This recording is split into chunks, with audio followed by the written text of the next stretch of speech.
ప్రచారానికి వచ్చినట్టుంది. మళ్ళీ కూడా చాలా ఆనందంగా ఉంది అందరినీ మళ్ళీ కలవడం. అన్నదాత సుఖీభవ ఈ విడత అందరికీ పడింది. ఎన్నికల్లో హామీ ఇచ్చిన విధంగానే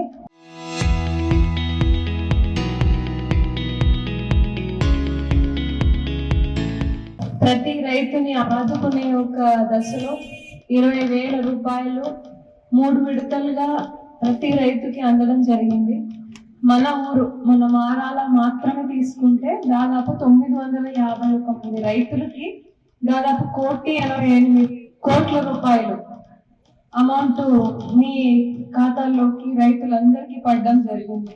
ఒక్కసారి చేతులెత్తండి ఎంతమందికి ఇక్కడ అన్నదాత సుఖీభవ పడిందో. అందరికి 951 ఉంది. ఈ పేరుతో అందరినీ కలిసే అవకాశం ఉంటుంది. ఇంకా బుక్కపట్నం మండలం తీసుకుంటే దాదాపు 6,540 మంది రైతులకి దాదాపు 12,76,00,000 రూపాయలు కేటాయించడం జరిగింది. ఇంకా మనం నియోజకవర్గం మాత్రం తీసుకుంటే 44,348 మందికి దాదాపు 86.86 కోట్ల రూపాయలు ఈ అన్నదాత సుఖీభవ కింద పడడం జరిగింది. ఇంకా రాష్ట్రం తీసుకుంటే దాదాపు 46,86,000 మందికి దాదాపు 6,600 కోట్ల రూపాయలు పడడం జరిగింది. అంటే రైతులకి ఎంత మంచి ఒక ప్రభుత్వం అండగా ఉంటుందో మనకి అన్నదాత సుఖీభవ కింద మనకు తెలుస్తుంది. ఇది కేవలం ఒక్కసారి ఇచ్చే విడత మాత్రం కాదు, ప్రతి సంవత్సరం 3 విడతలుగా ప్రతి రైతు అకౌంట్ లోకి పడుతుంది.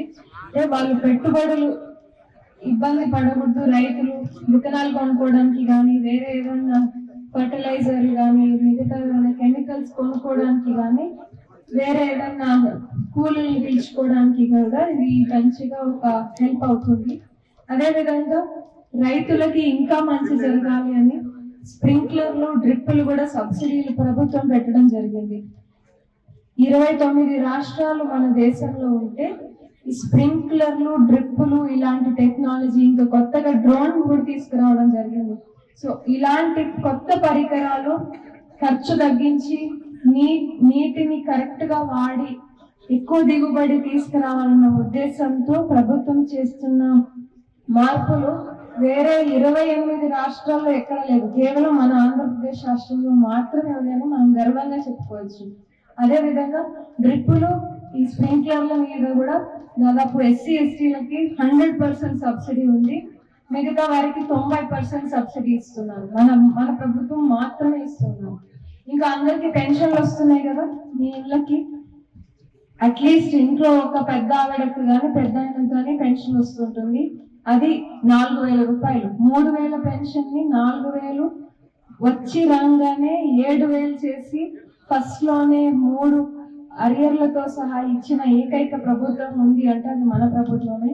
మిగతా ఏ రాష్ట్రంలో కూడా 4,000 పెన్షన్ మన దేశంలోనే లేదు. అంటే మన ప్రజల పట్ల ఎంత చిత్తశుద్ధితో మన కూటమి ప్రభుత్వం పనిచేస్తుంది అనే దానికి ఇది ఒక లైవ్ ఎగ్జాంపుల్ గా మనం భావించవచ్చు.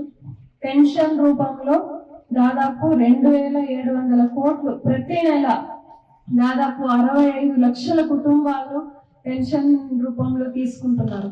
సో మీరే ఆలోచించాలి, ఇంత మంచి చేసే ప్రభుత్వం ఎక్కడన్నా ఉందా అనేది ఒక్కసారి ఆలోచించాలి.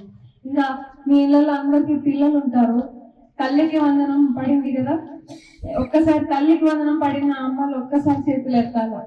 పడింది 4, నేనైతే 6 మందికి పడింది. ఒక్క ఫ్యామిలీని కూడా చూసాను, 6 మంది పిల్లలకి.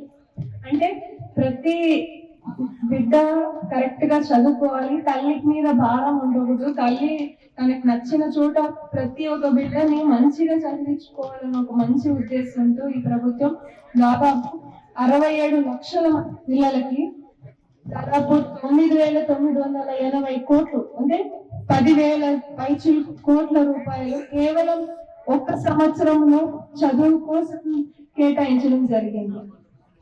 ఇంకా 3 ఉచిత గ్యాస్ సిలిండర్లు మీకు కూడా వస్తుంటాయి కదమ్మా, ఇంటికి 3 ఫ్రీ గ్యాస్ సిలిండర్లు వస్తున్నాయి. ఇంకా మహిళలందరూ కూడా ఆంధ్రప్రదేశ్ లో ఎక్కడ బస్సులో తిరగాలన్నా ఫ్రీగా ట్రావెల్ చేసేదానికి స్త్రీ శక్తి పథకం మొన్ననే ఈ దివ్యాంగులకి కూడా కొత్తగా ఈ బస్సు ఫ్రీ సర్వీస్, వాళ్ళతో పాటు ఎవరన్నా వెళ్తే వాళ్ళకి హాఫ్ టికెట్ తో పాటు ఇస్తున్నారు ఈ ప్రభుత్వం.